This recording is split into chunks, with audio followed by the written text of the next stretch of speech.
People keep telling me the Ebola outbreak in the DRC is small. There's 1,100 people, and how many people live on the continent of Africa? And we can get into why the continent is not the right denominator, but tens of thousands of people died in West Africa a decade ago. And this one is much smaller. That comparison is exactly what people aren't really understanding, and I think that's why they're underreacting. With Ebola, it's not necessarily the absolute size that should prompt you to want to take action. It's the speed. And this week, I think the speed is the real story. And it's not just with Ebola. 3 of the other biggest stories this week have been having that same shape. An Ebola outbreak that we're playing catch up with, partly because people who would have been on the ground were cut, a measles resurgence that is happening in my home state and many others, not by any act of nature, but by human choices, bad human choices.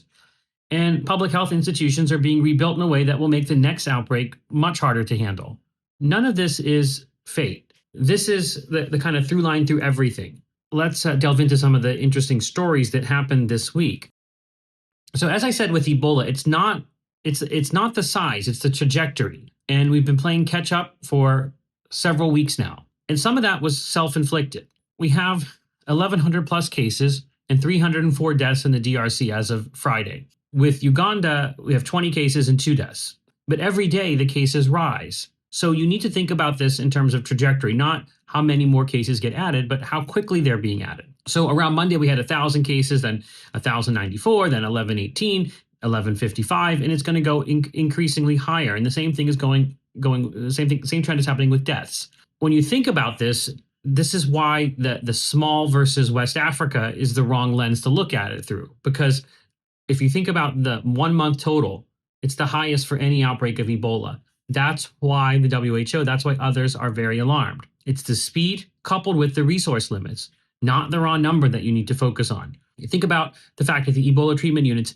95% of the beds are full of patients with Ebola. That means that they don't have much capacity left.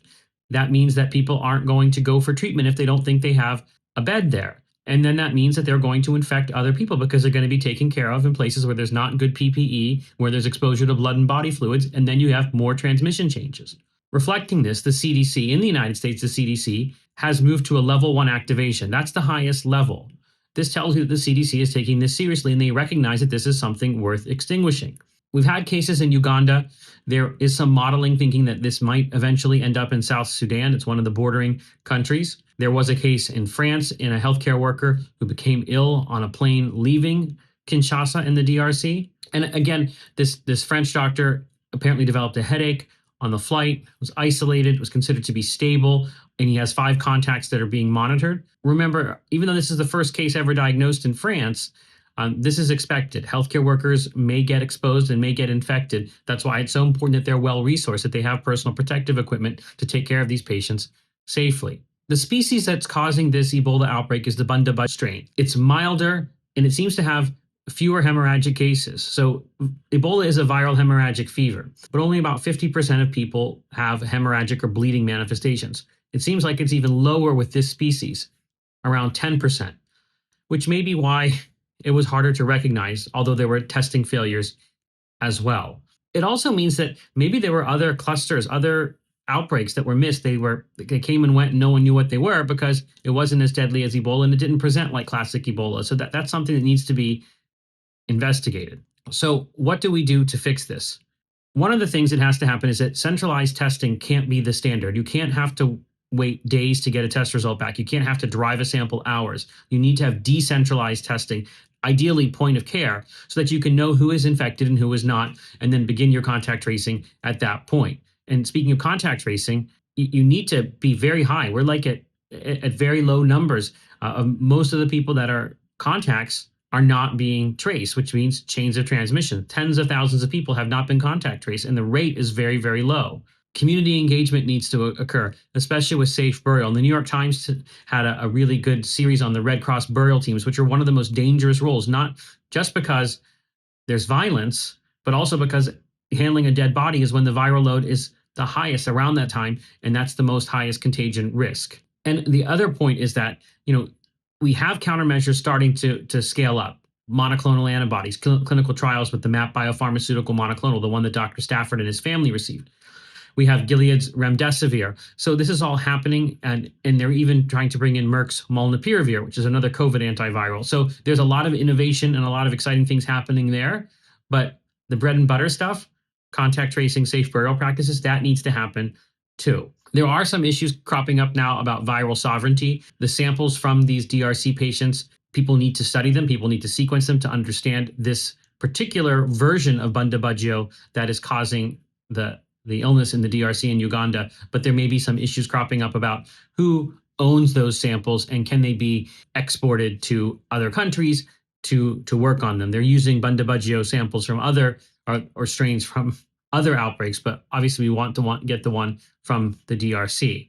They still don't know the reservoir of the Bundibugyo species. We know that filoviruses in general, the family that Ebola belongs to, tend to be in bats, but they don't understand what the specific reservoir might be for this particular species of Ebola. And that makes it harder to predict why it erupts, when it erupts, all of that. And I also wanted to mention the fact that this is, a lot of this is self-inflicted. Obviously, these spillovers are going to occur and they might happen sporadically, randomly, we don't know. But it is important to know that the USAID cuts slowed the on-ground response, not necessarily because they were going to respond to Ebola, but they would have been eyes and ears on the ground. And remember, this is a delay. There was a delay in understanding that this was Ebola. And that's something that Samantha Power, the former USAID chief, echoed in one of her interviews in Bloomberg. The Kenya Center, that continues to still be something in the news. It's said to be staffed by Public Health Service Corps with a 3-day training program. This makes no sense to me. We have Ebola treatment units all over the United States, 13 of them that are well staffed with people who do this all the time, who've taken care of Ebola patients. It makes zero sense to make this facility in Kenya ad hoc. The outbreak is going to continue to outpace the response until more resources are placed there. And both the Africa CDC as well as the Trump administration are both asking for more funding to be able to handle this. And I think the general point here with the Ebola outbreak is its fate, its fate isn't written. There is something that can be done, and there are things that can be done. And that same is true for the next thing I'm going to talk about, which is measles. And we're running down that clock to elimination. It's going to be, I think it's a foregone conclusion that the U.S. is going to lose elimination. Recognize what we're seeing now in the United States is basically endemicity returning not because the virus changed, but by choice. And November will officially probably lose elimination status, but for all intents and purposes, this virus is circulating at will. And remember, and I wrote a Substack post on this, measles endemicity is the default. It takes work to eliminate it, and you have to maintain that elimination status. So the default is what we're seeing now. And it's human minds using human tools like the vaccine that maintain elimination. So around 2,134 cases have occurred right now. 84 of them are in Pennsylvania, my home state. This is nearly the entire 2025 total, reached in basically half a year. So we will have a record year for measles this year. The genomics tell us that this is likely one continuous outbreak, or at least there has been, of all of the outbreaks of measles that are occurring in the United States, one has been continuous from the West Texas outbreak that began in 2025, which is the criteria to lose elimination status. And that's what the genetics are telling us. But what else does endemicity look like? It looks like airport-style exposures, like the one that happened at O'Hare on June 17th. It looks like wastewater positive without any clinical cases because we're not very good at diagnosing all the measles cases. So Delaware County in Pennsylvania has wastewater positive, but no diagnosed cases. So that 2134 is an underestimate. Pennsylvania, my home state, is moving the first dose of vaccination, or recommending to give it at 6 months to protect babies, because babies don't get vaccinated until they're around their first birthday, which is a huge period of vulnerability, and they are high risk. So you can give the vaccine early at 6 months. And the Pennsylvania Secretary of Health, Debbie Bogan, says they're not just going to sit by and let the virus spread. And I think that's a good thing that they're being proactive, trying to deal with this issue. But then in another article, she talked about, that she wished that there was a magic bullet that could end this. There is a magic bullet. It's called the vaccine, but it's not magic. It's actually the result of scientists applying logic, reason to a human problem. So I don't think that language is useful, especially in light of the fact that we have a vaccine and people are going in Pennsylvania and buying vitamin A, that's the magic bullet, the vaccine, and it's not magic. South Carolina, 13 of 32 affected schools had to do repeat quarantines because it kept reigniting. That's what endemicity looks like. Low vaccination rates, that's the key thing here. That's what's changed. There's always been measles outside the United States. Why are we getting hit so hard with it? Because we let our force field down. And what is our force field? The vaccine. So you need to get childhood immunization rates higher to make the country more resilient to measles. This is happening by choice, not by any act of nature. That's the most important point to remember. So there's a lot of politics that I wanted to cover that are affecting infectious disease preparedness. And this really is about process integrity. It's not a partisan thing. The worry is really institutional, that these institutions are being eroded and destroyed. So ACIP, the Advisory Committee on Immunization Practices, dysfunctional, reconfigured so it can't do its job by design, reformulated in RFK Jr.'s anti-human image.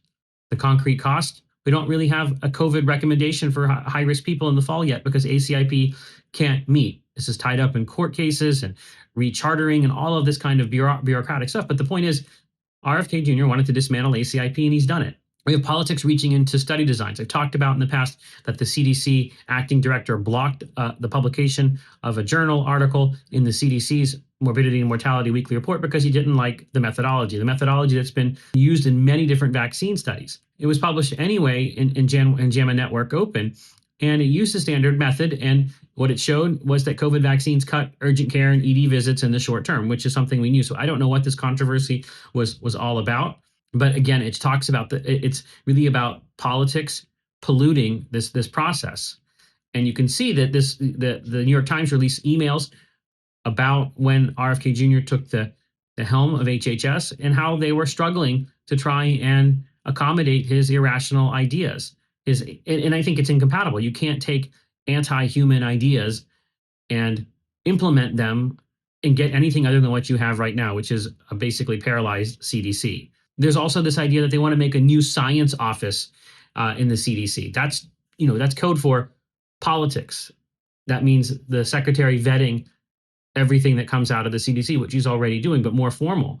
And Dmitry Daskalakis, who was a heroic member of the CDC who resigned in protest over RFK Jr.'s actions, he basically called it an anti-science office. And that's exactly what it would be, an anti-science office. It's not being put there to do science. The CDC can do science. It's being put there to pollute that science, to distort that science to fit RFK Jr.'s warped worldview. And this brings me to the CDC director that's been nominated, Dr. Schwartz, very qualified person. But I just wonder, how do you not sanction what's going on in Washington or what's going on at HHS headquarters if you're the CDC director? I would be very curious to see how that gets squared in her mind and how she's going to handle what inevitably are going to be major, major conflicts that are kind of over this chasm that's not breachable. Interestingly, the WHO is also doing something with vaccines, doing a contest for 18 to 35-year-olds to make pro-vaccine videos. Obviously, that people are going to call that propaganda and all of that stuff, but it'd be interesting to see how that turns out. I wanted to talk about avian influenza, which I've always recognized as the biggest pandemic threat. It is a standing threat. We still have a lot of uncertainty around the human-animal interface. China reported its 15th case of H9N2 in 6 months. It's a child. Again, this doesn't spread efficiently from human to human, but it tells you that there's heavy human-animal interaction going on to allow 15 cases in 6 months of H9N2. And we need to really have good situational awareness of all of these bird flu viruses that are spreading. H5N1 hit a milestone. It's now on all 7 continents. It had not been on Australia, but now they found a skua, a type of bird that has been infected there. So that means that H5N1 is basically encompassed the globe. And we're flying blind on the human side, especially in the United States, where we don't know how much human testing is going on. Moving on to antibiotics, drug resistance, the pipeline. Agriculture is a major issue when it comes to antibiotic resistance.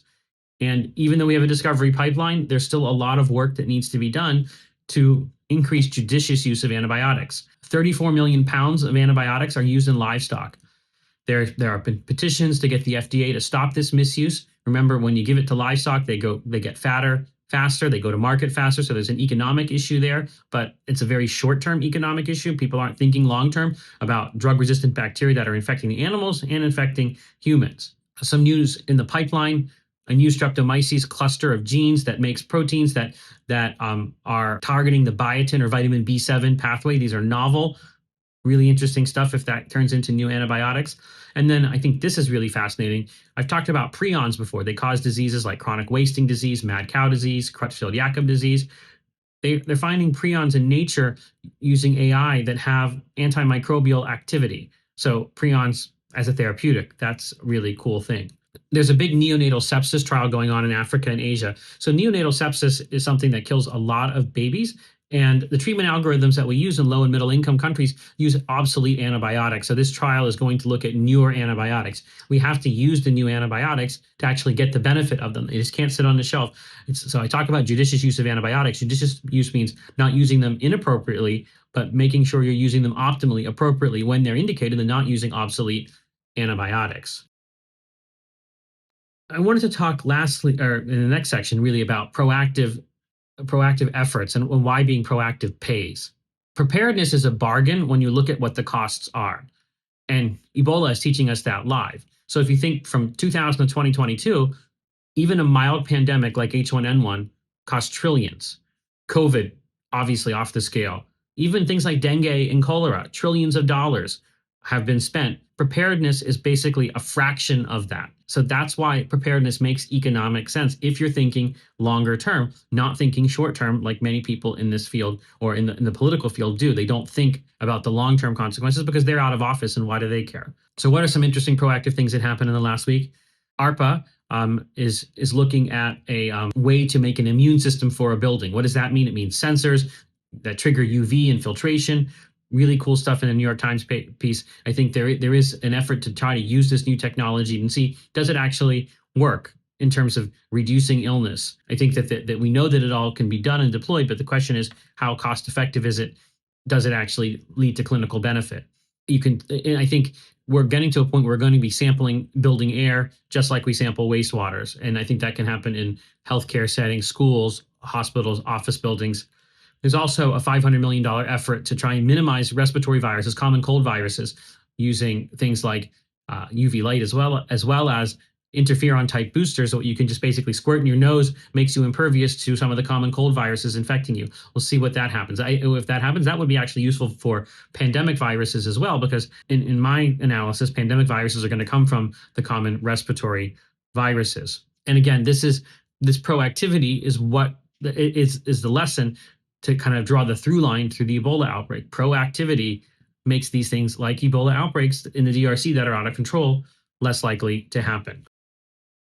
Screwworm. This is a slower story, but it's climbing. It's likely undercounted. We're up to 25 cases the last I looked in the United States. 2 states, Texas and New Mexico, cows, goats, other animals infected. And I think that the count is likely higher. Sometimes it's hard to diagnose. And you're seeing that reflected in states like Pennsylvania, for example, which are now requiring that if a pet traveled through an outbreak zone, it needs to be examined by a vet. They put that regulation in place to try and prevent it from coming. A few other little stories I wanted to quickly go through. Ticks and Lyme disease, we're in peak season right now. Lots of ER visits for tick bites. There was an NPR article on the Lyme disease that's in development, and it was interviewing hunters, and it was an article by KFF that NPR ran. And it really talked about the fact that many hunters are vaccine hesitant despite being the highest risk and knowing the risks of Lyme disease. Obviously, this is a vaccine that has some issues in terms of you have to give yearly boosters. It has a 75% or so efficacy rate is what we're looking at. So it is a cumbersome vaccine. It doesn't have the highest ease of use if it has to have yearly boosters, but it is going to be valuable, especially in high risk populations. A little bit on HIV. There were a couple stories that I wanted to mention. So antiretrovirals, we know that they are life-saving. They do increase the risk of diabetes. Even HIV itself increases the risk of diabetes, but with antiretrovirals, 0.35 cases per patient year.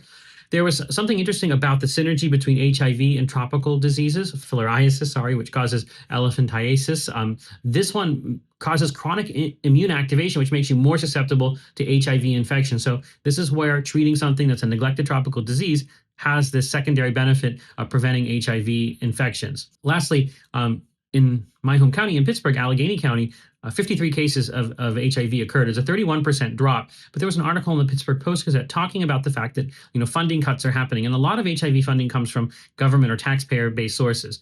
And I think there's a policy debate to be had about that source. But one thing you can't do, or doesn't make sense to do, is to cut things off dramatically when there's not a plan, because you need to phase these things out rather than just drastically stop them, because that affects people's ability to get medications, which then affects their ability to have viral load suppression, which then increases transmission. So it's not just like it's a single thing you do and has one effect that's contained. When you disrupt care for HIV or disrupt care for a communicable disease, that puts other people at risk. And you need to do it very mindfully if you're going to do it. There was an article also in the Pittsburgh Post-Gazette talking about Pittsburgh as a hub for innovation, which is something I've said a lot. There was mentioned there was Jonas Salk and the Salk polio vaccine, which was developed in Pittsburgh, which was a great win for Jonas Salk, a great win for the human species, and a great win for Pittsburgh. Separately, I've talked about the fact that the Salk vaccine is the solution to the vaccine-derived polio virus cases that we continue to get. More cases were reported in Africa and Asia. This is a side effect of the Sabin vaccine. As long as the Sabin vaccine is being used, you will get these cases, which is why I think the focus really should be on wild polio virus cases, not the vaccine-derived, until someone wants to make a decision to switch vaccines. The week's real story is the avoidable cost. The Ebola response playing catch-up, measles coming back by choice, and institutions being weakened. None of it is fate. These are all human choices. And remember, preparedness is cheap. Underreaction is not.